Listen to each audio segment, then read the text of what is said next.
too easy. Don't you dare touch her! Having trouble with your fire, Spyro? Did the Dark Master weaken you that much? Spyro snapped awake, gasping sharply. Groggily, he looked around, body trembling violently despite his safe surroundings. Shutting his eyes tight, Spyro focused on calming his breath. It took some time. Time to remember the events that led him here. Here. He was safe here. He sighed softly, opening his eyes once his heart rate had calmed. The room he had awoken in was small, containing no more than his bed and a simple desk against the wall. Sitting beside him were two large crystals, one red, one green. Spyro could feel their energy weakly mixing with his own. After some time, Spyro rolled over and tried to stand. His muscles ached horribly, but he managed to stay upright. He broke the two crystals with his tail, gratefully soaking up their energizing properties before leaving. Working against his exhausted body, Spyro heaved the door open and headed off to find Cynder and Ignitus. Once in the old library, Spyro immediately spotted Cynder. She lay near the giant hourglass in the center of the dim room, reading through a large book. Ignitus was nearby, idly picking at the shelves. Neither noticed Spyro's arrival, so he shuffled in a bit further. Cynder looked up from her book and straightened. Ignitus, Spyro's awake. The elder dragon turned his attention away from the shelves and gave Spyro a soft smile. Good evening, young dragon. How are you feeling? A little better, but I still feel weak. Yes, your body has been through a lot lately, far more than any dragon ever should. It will take some time for you to fully recover. Spyro's legs nearly gave way when he tried to take another step, buckling beneath him. Cynder was at his side immediately. Supporting his weight, she carefully helped him over to Ignitus. Spyro gently laid down before the prior guardian. What happened, Ignitus? What happened after we lost you in the Belt of Fire? Ignitus joined Spyro on the ground, crossing his front paws. After I sent you two through the belt, the flames quickly overwhelmed me. I don't remember much about what happened immediately after that, only a blinding light. I couldn't move or see anything, but I started hearing voices. It was as if they were discussing something amongst each other. I couldn't understand what they were saying, nor was I able to speak myself. Before long, it felt as if I was being pulled away from the light, and I woke up here, my body unscathed. It was here that I was greeted by the previous chronicler, the one you met 3 years ago.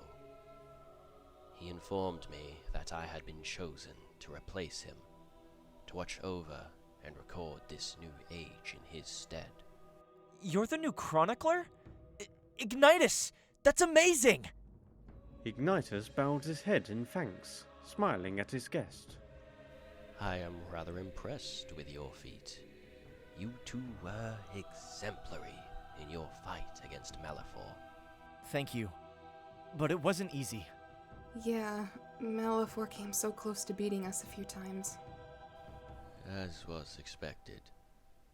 Of all the recorded purple dragons, he has been the only one known to have mastered his use of ether. Recorded purple dragons. Does that mean he was right? Have there been more purple dragons? It appears so, although the history of all but 2 others have been lost. Lost? How are they lost? The previous chronicler left a journal, and in its earliest pages he wrote of some kind of attack on the White Isle that destroyed countless books. The attack was led by Malefor himself, and destroyed a large portion of this library, including the history of the Purple Dragons. Only 2 books were saved, and a partial page from a third. Why would Malefor do this? Why would he see the Chronicler as a threat? I suspect he was trying to hide something, potentially about the Destroyer, to prevent any exploitive counterattack. It's impossible to say, though, as my predecessor didn't go into great detail. What about the other 2 purple dragons? The one before Malefor was named Marado, and Kate before him. Both lived rather normal lives, at least for purple dragons. The third book only had the phrase Nook. Anything beyond that was scorched. Even Malefor's book didn't survive the attack. Well, that doesn't really leave us with much. Spyro nodded in agreement, before remembering a question he had. Ignitus, do you have the book on the dragon that attacked us? He could feel Cynder tense up next to him, and saw her gaze drift away. I do, however, it is incomplete. He has remained hidden most of his life, preventing my predecessor from documenting much. Who is he? His name is Demetrius, a servant of Malefor. He's more than that. Spyro turned his attention to his companion. She was still avoiding eye contact, and her frown was deep. Do you know him? Cynder shifted uncomfortably, tail swaying. I only remember bits and pieces, but he was working with Gaul when I was corrupted. Demetrius was far crueler than Gaul ever was, keeping me in line. Even if I could resist my corruption enough to take on Gaul, Demetrius was far too powerful. How is he so strong? Where did he come from? Cynder paused. It was clear she didn't want to answer. A heavy sigh, and she locked eyes with Spyro. Demetrius is Malefor's son. Spyro felt his heart sink in his chest. The dragon that had nearly destroyed the planet, the supposed most powerful dragon in history, had a son? How? How is that possible? Malefor was trapped in the Well of Souls until 3 years ago. I don't know how he's here, but he's definitely his son. Gaul would constantly remind me if I ever stepped out of line. Everything else is a blur. I'm so sorry. What does he want? Why was he after you? It was always so hard to tell with him why he'd do anything. He hides his thoughts so well. I can only guess he'd want to try and control me and put me back in his army. Cynder steadied herself with a heavy breathing, claws digging lightly into the cold floor. He knows me too well. He knows... He doesn't know you, Cynder. Not the real you. The black dragoness cleared her eyes, and gave Spyro as much of a smile as she could muster. Then she turned to Ignitus. Does Demetrius's book have anything we can use? Does he have any weaknesses? I'm afraid not. While your own book has plenty of information due to how much Gaul used you during the war, Demetrius was not so loudly utilized, leaving him out of range of the Chronicler's emissaries. Emissaries? What emissaries?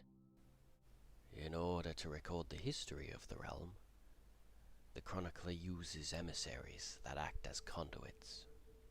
Through them, the Chronicler can see everything. You met one recently. Spyro's thoughts ran through everyone they had met since they were freed from the Time Crystal, and came up with only one individual who it could have been. The Hermit. Is he one of the emissaries? Indeed. The staff he possesses allows me to see everything within the Valley of Avalar. That is how I was able to find you. And somehow, Demetrius was able to stay out of range of any emissary. There is only one section that has anything noteworthy. And what's in it? Ignitus hesitated, as if there was something he wanted to say, but he quickly changed his mind. Nothing that will help defeat him, I'm afraid. What we should focus on now is reawakening your powers, Spyro. Spyro and Cynder glanced at each other, neither convinced. Not pushing Ignitus on the subject, Spyro changed topics. The last Chronicler was able to help me after my fight with Cynder. Are you able to do the same? Regrettably, I cannot. The method he used is only possible to do once. This time, you will have to just be patient and regain your old strength through rest and training. But what if Demetrius attacks again? He's clearly searching for us. What if he finds us again? I do not believe he will. The White Isle is impossible to find without the assistance of the Chronicler. And so long as he believes you are here, Demetrius will never find you. Yes, but... Wait. What do you mean by believes we are here? Ignitus rose to his paws and walked to one of the bookshelves behind him, turning away from the young dragons. Spyro and Cynder both waited for a response, but Ignitus remained silent, his paws softly stroking a sky-blue book. After a moment, Ignitus finally said, I do wish for you to stay, both of you. However, it would be selfish of me to keep you here. Ever since I failed the two of you the night of the raid, I've been thinking of how to make things right. After all this time, there was only one way I could think of. Ignitus, we don't... I know you don't blame me, Spyro, but that does not remove the guilt in my heart. I've decided to send the two of you to a small village not far from the Dragon Temple. But why? Wouldn't it be better for Spyro to recover here? Perhaps. However, I believe you will both benefit far more going to the village than staying here. You will be able to recover, but you can also experience what true dragon culture is. You both have gone through so much, far more than any dragon should have to experience. It is time for you to experience peace. But... I don't want to leave you again! Spyro felt his emotions rising. He couldn't believe Ignitus, the dragon he looked up to for so long, was sending him away. I thought I lost you forever in the fire! And now you're sending me away? I have so many questions, Ignitus! I know, Spyro.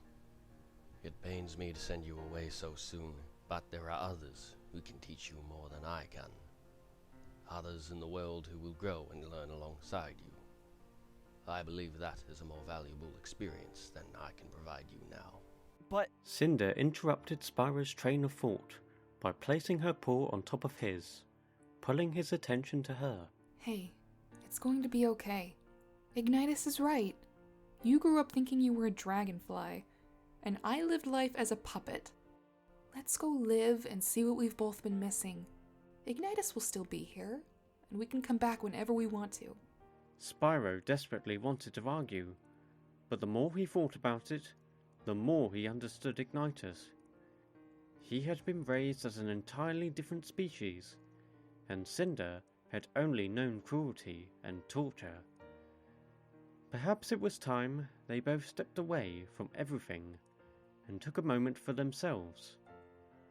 The purple dragon turned to his companion, and he knew from the look in her eyes that she was thinking the exact same thing. He gave her a reassuring smile and looked back at Ignitus, nodding.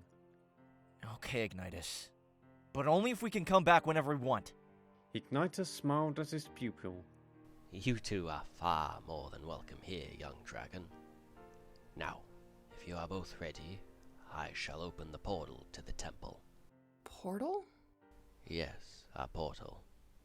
As it turns out, at one time, the Chronicler was more involved in the affairs of the different civilizations, and used these portals to shorten his commute.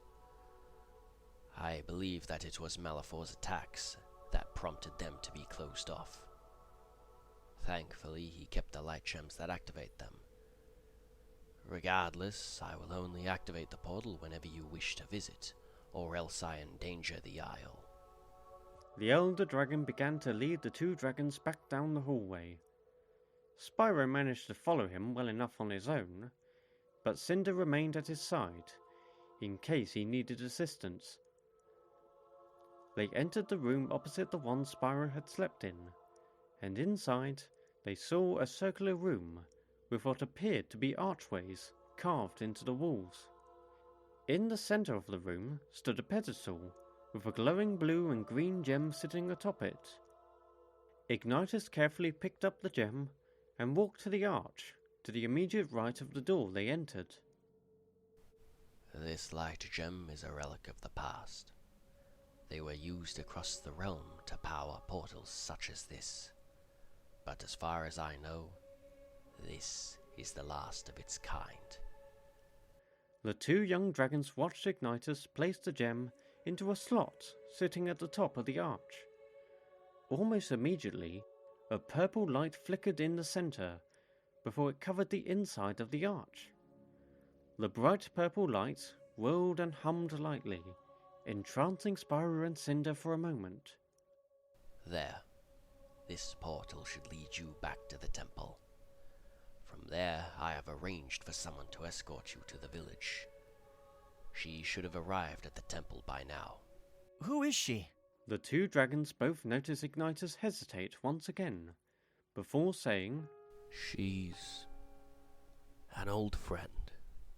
You can trust her. Spyro wanted to press him for more information, but figured his question would be answered momentarily anyways. Instead, he walked up to Ignitus, and the two shared a nuzzle. Thank you, Ignitus, for everything. It's been my pleasure, young dragon. I only wish I could have done more before.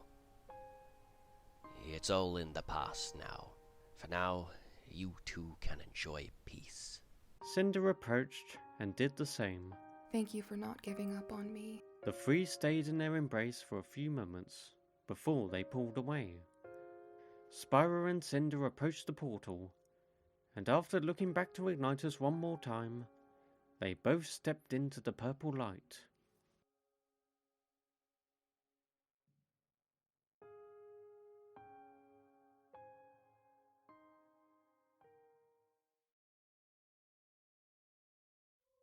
As soon as they stepped through the light, Spyro and Cynder appeared in a small room that was filled with worn-out boxes and barrels. There was barely any space for either of them in the cramped room.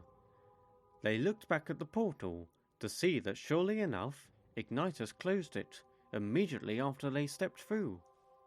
The Guardians must have used this room for storage. They had no idea this portal was here. I can't blame them. That was probably the first time that portal was used in 1,000 years. The two made their way through the clutter towards the door. Once they arrived, Spyro pulled apart the inactive door panels, allowing them to exit. Who do you think Ignitus is having meet us?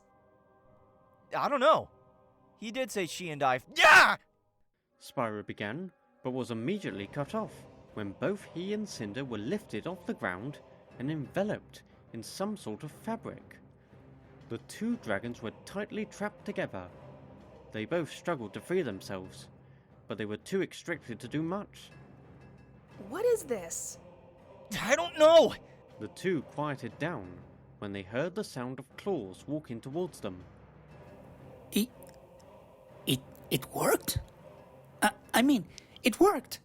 A mysterious voice said from just outside their prison. Flame! I caught someone! Spyro and Cynder heard another set of claws walking towards them, followed by the one they assumed to be Flame saying, Wow! I don't believe it, Gravel. Your trap actually worked! I told you, I heard something in here. I caught the bad guys. Hey!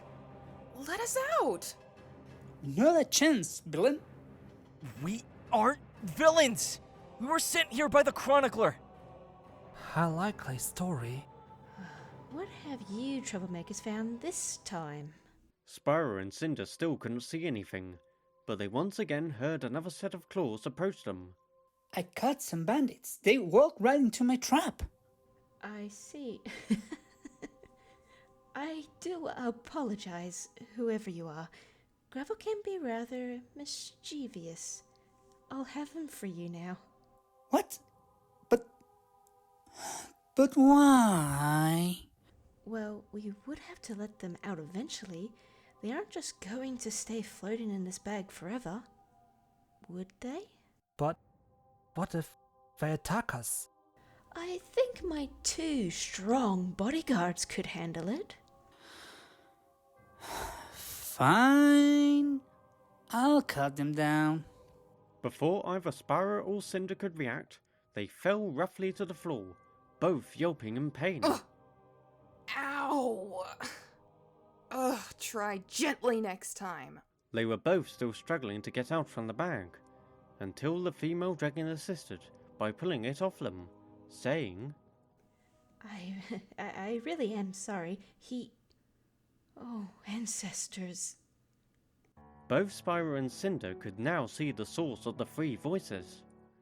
The 2 they assumed were Flame and Gravel were a bright red fire and dark green earth dragon about their age, while the female that stood in front of them was a fully grown ice dragoness with sky blue scales. The dragoness was staring down at Spyro with eyes wide in shock and a paw covering her muzzle. It appeared that she was on the verge of tears. It's you, after all this time. Confused, Spyro looked back at Cynder, who simply shrugged. He looked back at the strange new dragoness, tilting his head. Do I know you? The dragoness cleared her eyes in vain before more tears began to form. Spyro could tell that she was desperately attempting to maintain her composure, but was quickly losing control of her emotions, confusing him even more. With tears now flowing freely down her cheeks, the elder ice dragoness said, My name is Icis, and I am your mother, Spyro. Completely caught off guard, Spyro nearly collapsed from what she had just said. He felt his heart beating heavily in his chest, and he could not look away from her. Was this dragoness truly his mother? He had no reason to believe her, but something about her seemed familiar. He had never met her, but Spyro's heart was telling him she was being honest. My mother? Icis nodded in reply. No more words needed to be said. Spyro slowly approached her, before quickly closing the gap and embracing Icis tightly.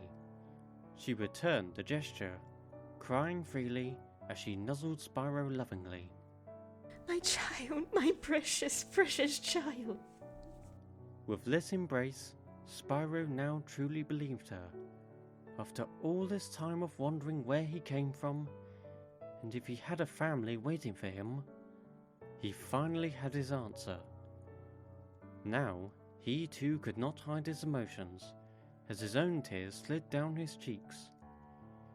He had only one thing to say, something he had wanted to say for a long time. Mom?